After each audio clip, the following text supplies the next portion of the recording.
following program is sponsored by Friends of Life Outreach International. Next on Life Today, international Bible teacher and author Beth Moore describes a miracle. And he speaks to that dead body and he says, "Young man, arise." And that young man sits straight up and he starts talking. Wouldn't you give anything to know what on earth he said? Understanding that Jesus has the power to raise the dead in us as we spend Wednesdays in the Word.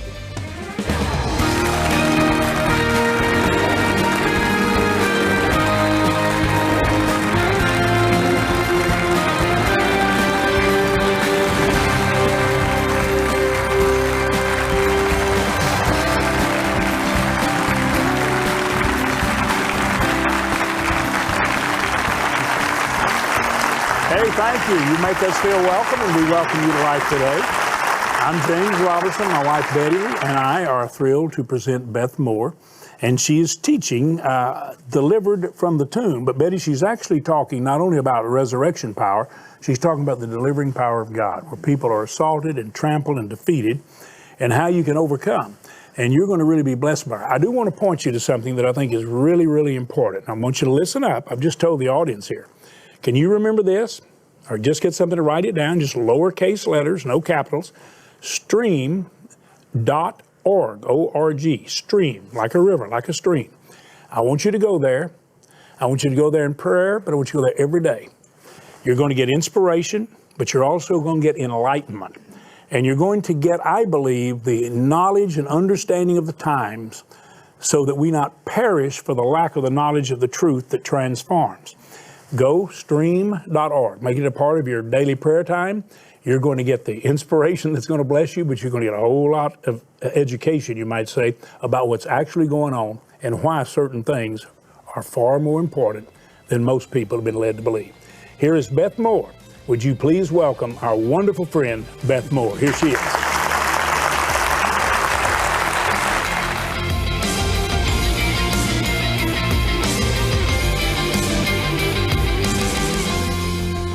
So we're in the Gospel of Luke, chapter 7, verses 11 through 13 to begin with.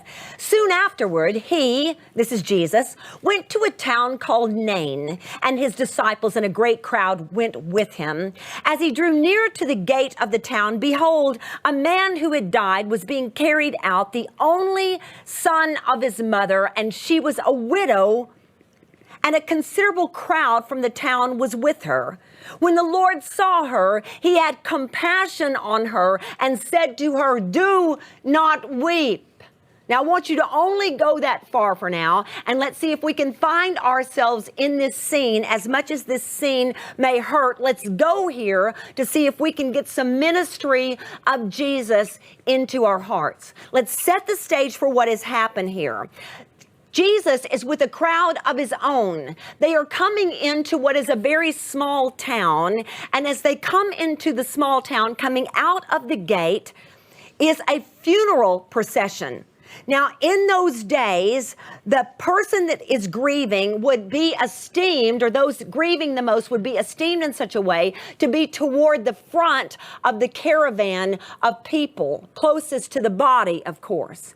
I want you to get the picture because these two crowds are going to converge around this one scene. Now, we don't know why Jesus is coming into Nain with his disciples, probably to get something to eat. They've been traveling, they've been walking, get some water, get something to eat, looking for the local answer to Chick-fil-A, whatever it might be, in the city gate. And they come to this mourning, this scene of grief coming out of the city. They would have been going out of the city gates because, of course, that's where the dead would have been buried, not within the city, but outside the city gates. And so here is this woman, and she is grief-stricken.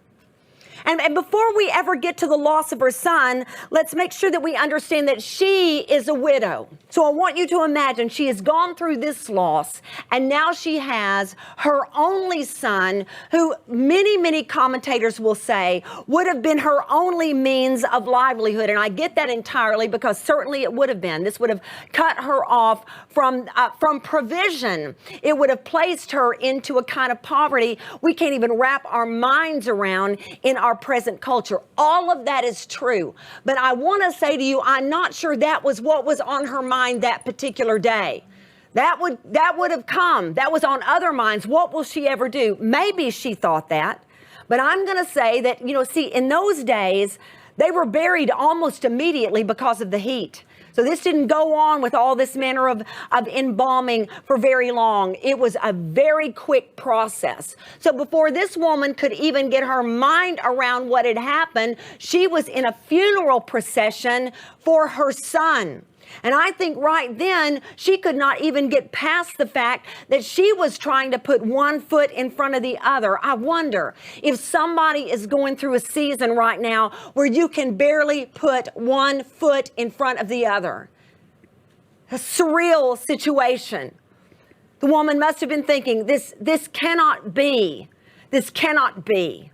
And they're carrying him on a stretcher. One reason why we know that they were not people of means is because the word that is being used there, it's going to be called a bier, a B-I-E-R.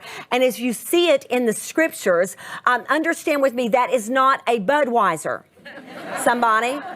No, that is going to be a stretcher of sorts. So there's no casket. There is no top on it. His body is just laid out on this piece of wood or on this piece of canvas, being carried by these who would have been his pallbearers. Don't you know that she was thinking, get me one too?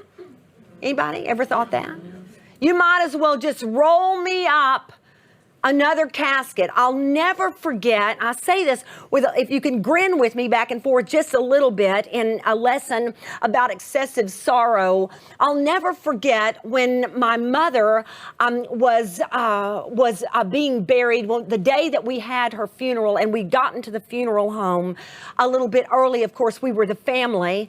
And my father, they were in their mid-70s. My father took me back because he wanted me to see what matching casket he had also chosen. Anybody understand that with me? Because why? Because he was already thinking, listen, if she's gone, where's mine? Yeah. Where's mine? Because it's hard to imagine we're going to go on living after this has happened and this loss has come. All of these things had to be going through the mind of this one woman who had lost her husband and now her only son. A very, very dear friend of mine, one of my very best friends, recently got a knock at the front door. She and her husband went to the front door to see two policemen who asked if they could come in, and came in and told them that their son had committed suicide. Their firstborn son, young adult son with a debilitating mental illness. I want you to know that when I got to that house that evening, I got to that one just as fast as I could and sat down with her. We stared at each other. She had not even gotten yet where she could wrap her mind around it enough to be in sobs. She was in a state of total shock. And we just sat there right next to each other, a big long couch, and we were on 4 inches of it because we were right next to one another, squeezed together, holding hands, just looking at one another, going, what on the ever-loving earth? Now, needless to say, when those tears sprung, they sprung like a fountain, but it was more than she could even wrap her thoughts around. The devastation of a sudden loss. And I want you to see what happens here. It says in verse 12, as he drew near to the gate of the town, behold, a man who had died was being carried out, the only son of his mother, and she was a widow, and a considerable crowd from the town was with her. Verse 13, and when the Lord saw her, he had compassion on her. That word compassion for us looks like it would just go in any category, just a broad sweeping category of what it looks like to enter in with somebody and be kind to them in their time of need. But in the Greek language, this is a word that means to feel something in the inmost part of your core, all the way down into your vital organs, to have something so grip you that you almost cannot keep from responding to it. Have you ever had something so overwhelm you with compassion that you literally had to go up and somehow touch or reach out to that person? That's what happens here. Christ is so overwhelmed. No one invites him over. I want you to see his compassion here, because he is about to do something that no one has invited him into. No one has said, Jesus, come here and minister to this woman. He sees her. He is so moved that his outsides follow his insides. Anybody getting that with me? And he moves over toward her and he says to her, this is a really important part, do not weep. Do not weep. Let me tell you something. When I went over to my friend's house that had lost her husband, the last thing on earth I was going to be able to say to her was, don't cry. Just don't cry. Do anything but cry. Don't cry. Because normally when we tell someone that is really upset not to cry, what we mean is, I cannot bear the fact that you're crying. Anybody? And I'm not saying that, I mean, that's a normal thing. That's a natural thing. But when we tell somebody to stop, it's because we need them to stop, not because they need to stop. Maybe what they need to do is bawl their eyes out. But for us, it's so painful for us. What can we say? But we're just, please stop. Like, you're breaking my heart. You're going to make me cry. That's what we mean. But when Jesus says, do not weep, he's about to do something about it. Amen. See, I don't have the power. When I say stop crying, I can't fix it. But when Jesus said, do not weep, that meant he was about to do something that was going to stop the reason for that weeping, that was going to minister down into that need. And I want you to watch what he does. In verse 14, then he came up and he touched the bier, and the bearers stood still. Well, I guess they did, because this is a Hebrew man. This is a Jew, and he is touching something a dead body is on, which would have rendered him, under the law, under their legal code, it would have rendered him unclean. Now, one of the most magnificent things you will ever learn about Christ is he is so clean that nothing unclean can damage him. Amen. You cannot be unclean enough for him to touch you and you make him unclean. He is so clean that when he touches something, it is made clean. I don't care how unclean it is. I don't care what kind of body he had laying before him. The moment he touched it, he made everything clean. So he touches it, they stand perfectly still, and look what happens. And it says that Jesus said, young man, I say to you, arise. And I mean, that means get up. Get up. Verse 15, and the dead man sat up and began to speak, and Jesus gave him to his mother, and fear seized them all, and they glorified God, saying, a great prophet has risen among us, and God has visited his people. And this report about him spread through the whole of Judea and all the surrounding country. Would you just play this scene with me one more time? Here's the crowd coming outside the town. They are coming with a stretcher with a young man's body on it. The mother is there completely beside herself. We know that. How? We know that she's not just standing there tearless in that moment, because Jesus is so moved by what he sees over this woman that he is going straight to her. Nobody has asked him for this miracle. He subjects the miracle over the crowd himself, runs up to it, touches it, and he speaks to that dead body, and he says, young man, arise. And that young man sits straight up and he starts talking. Wouldn't you give anything to know what on earth he said? Because can you imagine that you're going to suddenly awaken and you are on a stretcher and you are being carried to a grave? I mean, what in the world would you say? Talk about honestly saying, what up? I mean, this was, if you have ever got a what up moment, this is it. Like you're being carried up here and it's like, what in the world? Well, you've got a picture with me what this woman would have been going through. Imagine her watching this scene, trying to see if her heart can believe what her eyes are looking at when her son, whom she knew was dead, was sitting up alive and talking. And Jesus, so of course he's having to speak to the ones that are holding the stretcher. They have to let him down. He gets the young man up and he presents the young man back to his mother. Now picture this, because they are outside the city gate. So what you have here is that you have this whole crowd now. Two crowds have converged over this one burial scene. Now this whole crowd is going back into the city. The city, this small town, all these town people have seen this processional going out of town. Now they watch them come back in. The stretcher is bare. But instead of that body being buried, there he is, alive and well. Listen, in a small town knows who has died. And there he was, alive. Can you imagine the jaws dropping? I'm like, was he just sick? No, he was dead.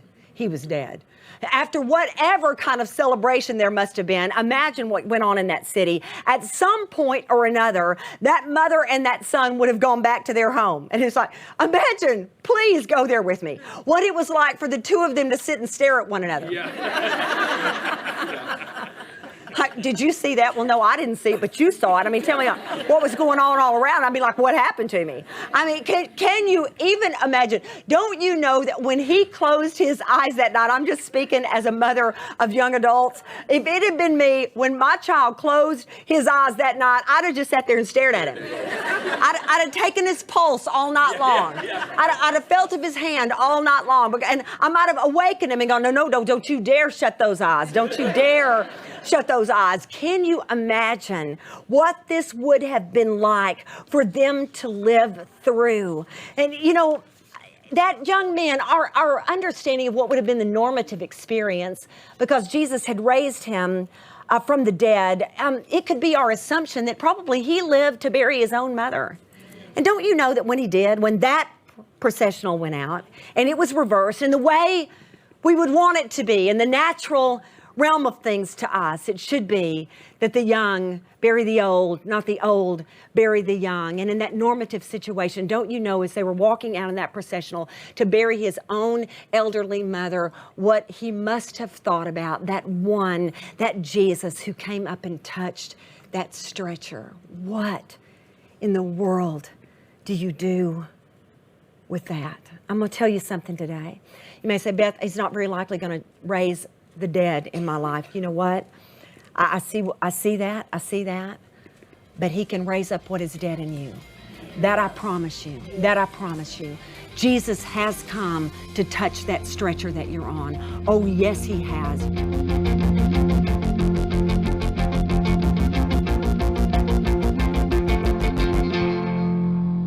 God bless you, Beth. I thank the Lord for the gift. And, you know, I really pray that wherever we find freedom, there will be the desire to take that freedom, that life, and that love to reach beyond any boundary or barrier. One of the greatest barriers, sadly, is a tribalism or a sectarianism among Christians. When we cut ourselves, we think maybe just off from those people who don't have it all together. But in many instances, we're cutting ourselves off from the Lord Jesus himself because of the way we mistreat or we treat one another. Father, I pray that you will send us out to the other side. I pray, Lord, that we will be delivered from everything that hinders the beautiful fruit of your Spirit in our lives. And for everyone who right now needs a special touch, help them to reach up and touch you in Jesus' name. You see the telephone number there on the screen. It's always there as a prayer line for you. If God has touched your heart and you say, I need someone to agree with me and pray with me in a particular area, don't hesitate to call. I want you to look in on something right now. And Betty, I'm convinced, because it's our viewers who show us, I think really many times the heart of God to want to do something to, really change things. This sexual trafficking, you are very uncomfortable talking about these things. These are hard times for you. Yes, it's very hard. But I believe that our viewers want to rescue precious children and ladies and girls that have been trapped. And I think what you'll see right now is going to cause you to say, if I can help one person there be totally set free, delivered, I mean really delivered from bondage, the tomb, of death, the grave, whatever holds them, I want to do it. Watch closely. This just shouldn't be happening. It's just really shouldn't be happening. I think it's really, really hard for the women to think that they have any hope when they're in there. I think they just think they've been sold in there and there's no way out. They survive on a day-to-day, but they don't have hope beyond anything else. তাই মনে কি মনে হলো যে এইখান থেকে বেরোতে পারলে বাঁচি, বাচ্চা দুটো নিয়ে যাবে, কীভাবে আসলাম, কি ভুল করলাম, ওইখানে করে খাচ্ছিলাম ভালো, বাসন দিয়ে খাচ্ছিলাম তো ভালো। Those women in there that are trapped, they're really just like dead. When you look at them, there's no light in their eyes. They're just existing. And it's just so sad because of what's been done to them. Everything was taken from them, everything was robbed from them, and so many of them were sold into the brothels when they were so little. And so many of them say that they cry and cry at night, but nobody hears them. If you can just get to them and love them and help them and share with them about Jesus, that healing can begin, that restoration can begin, but without that, there's nothing in there other than complete darkness. I wish it could just all end, Can we just get them all out and have this be done?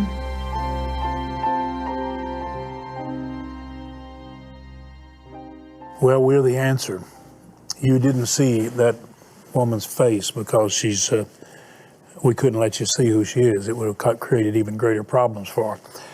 Betty, these women have not chosen to get into, this trade. They've been taken captive, many of them when they were small girls. And there they are. And, we can get them out if we'll do it together. We can, James. And as I watch them, my heart goes out to them.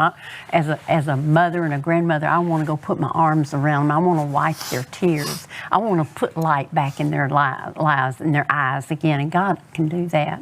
But through us, we can be the tool that God uses to bring hope to them. And I hope you will join with us. And let's help these precious women and children that have been so used and abused. Well, we have actually found areas where we can pretty well get an idea of what we might do if we have the support. And we've actually targeted areas where we could rescue 5,000. We've got a current budget of $640,000. It's just kind of going to take a miracle outpouring right here in the next few days. And the breakdown of that is that it's an average of $128 to rescue them and to take care of them and restore them. We have built centers for them, built the most spectacular center in the sex capital of the world in Thailand. And it is just a phenomenal place that you built, Love built. And we are just completing a center in India, near Nepal, where they go into that area and get impoverished children and take them captive, telling the parents that we're going to get your child an education, get them a good job, they'll be able to send money back to the family and take care of you, but they never see them again. And they end up there, trapped. And we found the ways, first of all, to get the children that are being preyed upon to be taken captive. We're able to get them separate and show them a way. And then we're also able to get some out and get the older ones out and begin to teach them a trade. But we have to do that by all of us cooperating together. So we're asking you in this Operation Rescue to literally reach out and touch someone with love. $128 is what it takes. Could you help us rescue one? $1,280, and I know there are people who can do that. Would you? We can rescue 10. At whatever level you can participate, whether it's a lower level and you pray somebody else will join you, $64, another joins you, and we've got the $128. Father, I pray everyone watching would reach out in love right now and touch someone with your love by doing what they can. In Jesus' name. You can go on lifetoday.org and you can make your gift right there. Take your bank card, use it like a check, or you can dial the number there on the screen and use that bank card like it's a check and make the best gift you can. If you do write a check, make it to Life, but let us know what you're sending. We have some gifts for you. The Songs of Freedom will bless you. The book that we've written to help us have understanding of the times, Indivisible, we will send you for any gift. And we've got the beautiful Kincaid painting, the Forest Chapel. If you're able to make a gift of $1,280 or more to help us rescue 10 or more, we want to send that just to say thank you. And we do say from the bottom of our heart, thank you for reaching out right now and making the gift God put on your heart. Please don't delay. Just be moved by God's Spirit to do what He wants. Innocent children, created to be happy, loved, and cared for, are being abducted and sold at the hands of violent predators. Their spirit and bodies broken under horrific emotional and physical abuse. Through Mission Rescue Life, you can reach out to save children vulnerable to sex traffickers. You can help rescue those already enslaved, and you can restore their lives with hope for a future. Your gift today of only $128 will help rescue a child and change their destiny forever. With gifts of $64 or $32, we will combine your support with others to help rescue one more child from the shame and pain of sexual slavery. With your gift of any amount, we'll send you the Songs of Freedom CD, a collection of 10 uplifting worship songs that are sure to become a favorite for your quiet time, drive time, or personal worship. In addition to the CD, you'll receive Indivisible, a powerful soul-stirring book by James Robison and Jay Richards. Finally, please consider a gift of $1,280 to help rescue 10 children, and you may request this beautifully framed canvas print of The Forest Chapel by the painter of light, Thomas Kincaid. Please call, write, or make your gift online today.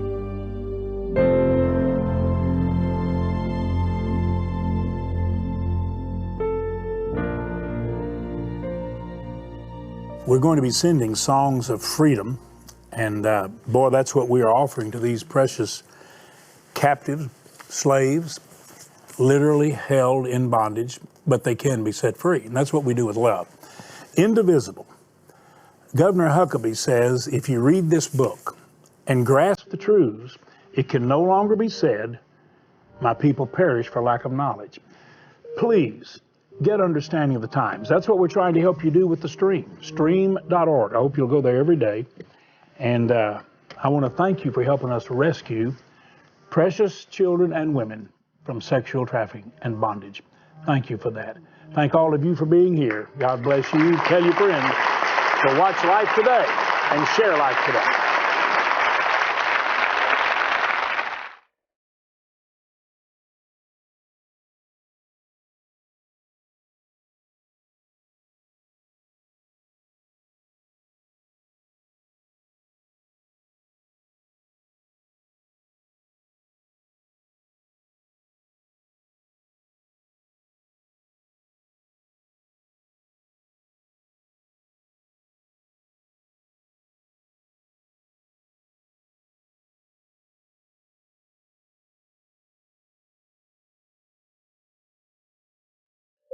Be sure to visit stream.org, a rich and lively source for breaking news, analysis, and entertainment. Stream.org. So a theme in my music from the beginning has always been about forgiveness. Singer-songwriter Brandon Heath, tomorrow.